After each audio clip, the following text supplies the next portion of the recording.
Assalamualaikum warahmatullahi wabarakatuh. Anak-anak yang baik, apa kabarnya kalian semua pagi hari ini? Bu Guru selalu doakan agar kalian senantiasa dalam keadaan sehat walafiat. Jangan lupa untuk selalu bersemangat ya menyampaikan materi pelajaran untuk SD kelas 5, tema 7, subtema 1, peristiwa kebangsaan masa penjajahan, pembelajaran kedua. Sebelum kita mulai, marilah kita awali pembelajaran kita hari ini dengan pembacaan doa terlebih dahulu ya, agar kita selalu diberikan kesehatan dan juga kemudahan untuk memahami materi pelajaran yang akan Bu Guru sampaikan pada pagi hari ini. Nah, anak-anak, apakah kalian sudah siap semuanya? Demi mewujudkan semboyan 3G atau Gold, Glory, dan Gospel, bangsa-bangsa Eropa di Indonesia membentuk pemerintahan kolonial di Indonesia. Tidak lagi hanya urusan perdagangan ya. Pemerintahan kolonial yang mereka bentuk semata-mata hanya untuk melanggengkan dan memperluas kekuasaan mereka terhadap bangsa Indonesia. Nah, dengan begitu, penderitaan rakyat Indonesia pun semakin bertambah. Pemerintahan kolonial melakukan penindasan-penindasan dengan membuat peraturan dan program kerja yang hanya menguntungkan pihak mereka sendiri, seperti kerja paksa, tanam paksa, dan lain-lain. Nah, bagaimanakah pemerintahan kolonial di Indonesia terbentuk? Lalu, bagaimana pula kondisi rakyat Indonesia saat itu? Simak penjelasan Bu Guru berikut ini ya. Peristiwa-peristiwa pada masa pemerintahan kolonial Inggris. Setelah berhasil menguasai Indonesia, pemerintah Inggris kemudian mengangkat Thomas Stamford Raffles sebagai Letnan Gubernur di Indonesia. Raffles memulai tugasnya pada tanggal 19 Oktober 1811. Kebijakan yang diambil Raffles itu diantaranya adalah kebijakan di bidang ilmu pengetahuan. Yang pertama, Raffles mengundang ahli pengetahuan dari luar negeri untuk mengadakan berbagai penelitian ilmiah di Indonesia. Yang kedua, Raffles bersama Arnoldi berhasil menemukan bunga bangkai sebagai bunga raksasa dan terbesar di dunia. Bunga tersebut diberinya nama ilmiah Rafflesia arnoldi. Kemudian yang ketiga, Raffles menulis buku History of Java dan merintis pembangunan Kebun Raya Bogor. Kebun Raya Bogor merupakan kebun biologi yang mengoleksi berbagai jenis tanaman di Indonesia, bahkan dari berbagai penjuru dunia. Kebijakan kedua yang diambil oleh Raffles itu adalah kebijakan di bidang ekonomi. Di antaranya, menghapus kontingenten penyerahan diganti dengan sistem sewa tanah atau land rente. Yang kedua, semua tanah dianggap milik negara, maka petani harus membayar pajak sebagai uang sewa. Upaya selanjutnya adalah upaya Raffles menerapkan sistem pajak tanah yang mengalami kegagalan karena faktor-faktor berikut ini. 1. Sulitnya menentukan besar kecilnya pajak bagi pemilik tanah karena tidak semua rakyat mempunyai tanah yang sama. Yang kedua, sulit menentukan luas sempitnya dan tingkat kesuburan tanah petani. Yang ketiga, keterbatasan pegawai-pegawai Raffles. Yang keempat, masyarakat desa belum mengenal sistem uang.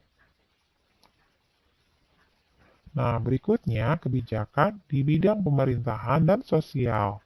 Yang pertama, kebijakan yang diambil Raffles itu adalah Pulau Jawa dibagi menjadi 16 keresidenan termasuk Yogyakarta dan Surakarta.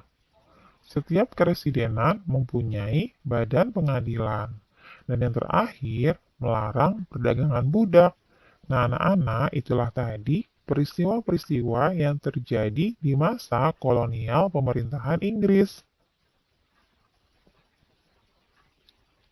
Berikutnya adalah peristiwa-peristiwa pada masa pemerintahan kolonial Belanda. Pada tahun 1595, Belanda berangkat dari Eropa di bawah pimpinan Cornelis de Houtman dan sampai di Indonesia pada tahun 1596 dengan mendarat di Banten. Sejak pelayaran de Houtman, banyak berdiri perusahaan-perusahaan dagang Belanda yang masing-masing memiliki kapal sendiri dan berlayar ke Indonesia. Nah, selanjutnya kita akan belajar tentang pembentukan VOC. Pedagang Belanda dengan didukung oleh pemerintahnya membentuk kongsi dagang yang bernama VOC, Verenigde Oostindische Compagnie, pada tanggal 20 Maret 1602. Tujuan didirikannya VOC yang pertama adalah menguasai pelabuhan-pelabuhan penting, lalu menguasai kerajaan-kerajaan di Indonesia, dan melaksanakan monopoli perdagangan rempah-rempah. Pengalihan kekuasaan VOC kepada kerajaan Belanda. Memasuki akhir abad ke-18, kejayaan VOC mulai merosot. Nah, faktor yang menyebabkan kemerosotan VOC itu diantaranya adalah faktor internal, yaitu banyak pegawai VOC melakukan korupsi. Selain itu, sulitnya melakukan pengawasan terhadap daerah kekuasaan VOC yang sangat luas. Nah, faktor eksternal dari kemerosotan VOC itu adalah pertama, meletusnya revolusi Prancis menyebabkan Belanda jatuh ke tangan Prancis di bawah pimpinan Napoleon Bonaparte. Nah, yang kedua yaitu penentangan oleh rakyat Indonesia terhadap VOC dalam bentuk peperangan yang banyak menyedot pembiayaan dan juga tenaga. Anak-anak, pada tanggal 15 Januari 1808, Herman W. Daendels menerima kekuasaan dari Gubernur Jenderal Wyss. Daendels dibebani tugas mempertahankan Pulau Jawa dari serangan Inggris karena Inggris telah menguasai daerah kekuasaan VOC di Sumatera, Ambon, dan Banda. Sebagai Gubernur Jenderal, langkah-langkah yang ditempuh Daendels itu antara lain: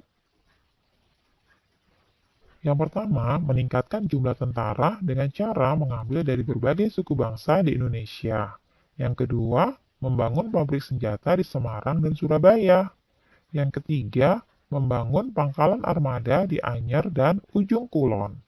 Yang keempat, membangun jalan raya dari Anyer hingga Panarukan sepanjang lebih kurang 1.100 km. Dan yang terakhir, membangun benteng-benteng pertahanan. Daendels menerapkan sistem kerja paksa atau rodi. Daendels juga melakukan berbagai usaha untuk mengumpulkan dana dalam menghadapi Inggris, antara lain mengadakan penyerahan hasil bumi, memaksa rakyat menjual hasil buminya kepada pemerintah Belanda dengan harga murah, mewajibkan rakyat Priangan untuk menanam kopi, dan menjual tanah-tanah. Nah, anak-anak, pahamilah bacaan di atas tadi ya. Kalian buatlah perbandingan pelaksanaan pemerintah kolonial Inggris dan juga pemerintahan kolonial Belanda. Nah, seperti ini ya anak-anak, pemerintahan kolonial Inggris dan Belanda. Kita akan bandingkan. Yang pertama, siapakah tokoh yang paling terkenal pada masa pemerintahan kolonial di Indonesia? Nah, dari Inggris tokohnya adalah Thomas Stamford Raffles, sedangkan dari Belanda adalah Herman W. Daendels. Kemudian, di manakah daerah kekuasaannya?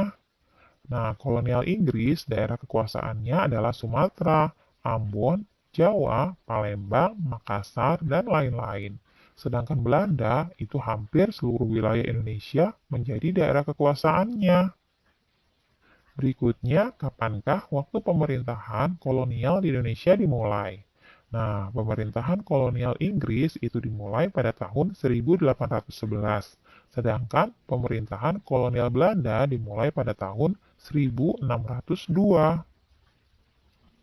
Lalu, kebijakan apa yang diambil selama pemerintahan kolonial berlangsung? Nah, saat kolonial Inggris, kebijakan yang diambil adalah penghapusan sistem perbudakan, dan lain-lain. Sedangkan, selama pemerintahan kolonial Belanda, kebijakan yang diambil adalah berlakunya Kulturstelsel atau tanam paksa, dan lain-lain. Seperti yang sudah dijelaskan oleh Bu Guru sebelumnya ya. Nah, anak-anak, itulah tadi perbandingan pemerintahan kolonial Inggris dan pemerintahan kolonial Belanda saat menjajah dan menguasai bangsa Indonesia.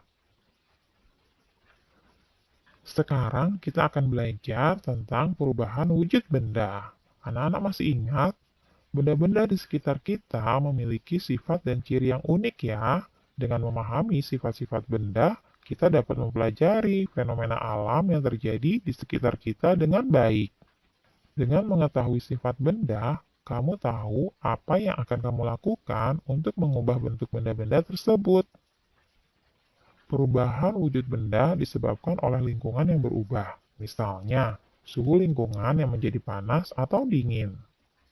Perubahan wujud suatu benda yang terjadi antara lain adalah peristiwa membeku, mencair, menguap, mengembun, atau menyublim. Membeku merupakan perubahan wujud benda cair menjadi benda padat. Perubahan ini terjadi karena suhu di lingkungan menjadi dingin. Benda cair akan membeku jika suhunya di bawah 0 derajat Celcius. Nah, perubahan air menjadi es merupakan salah satu peristiwa yang sering dijumpai sehari-hari ya. Selanjutnya, peristiwa mencair. Mencair merupakan perubahan wujud benda padat menjadi benda cair akibat suhu yang panas. Beberapa peristiwa di sekitarmu mudah kamu temui untuk menunjukkan peristiwa ini. Salah satunya ialah es mencair. Nah, selanjutnya adalah peristiwa menguap.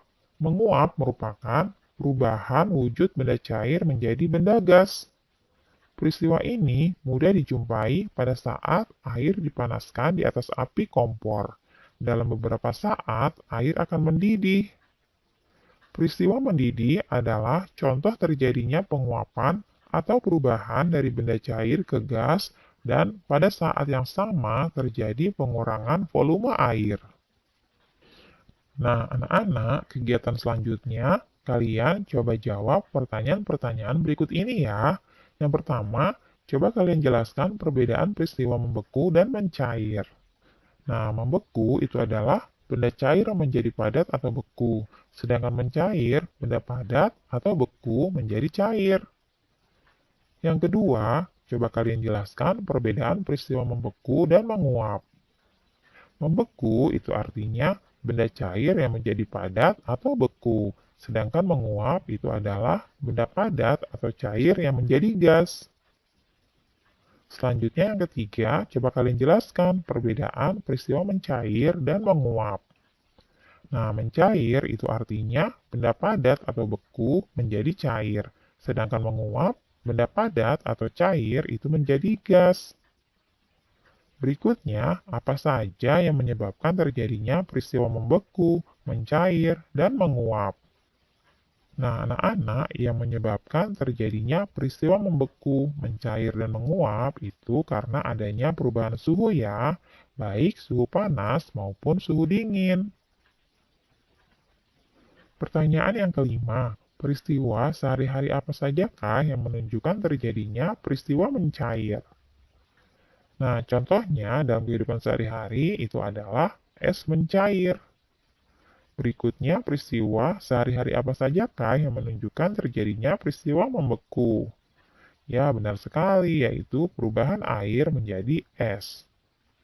Lalu yang ketujuh, peristiwa sehari-hari apa sajakah yang menunjukkan terjadinya peristiwa menguap?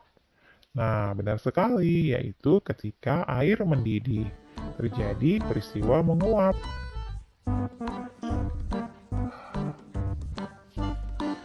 Nah, anak-anak, alhamdulillah pembelajaran hari ini sudah selesai. Terima kasih ya sudah menyaksikan video pembelajaran pada pagi hari ini.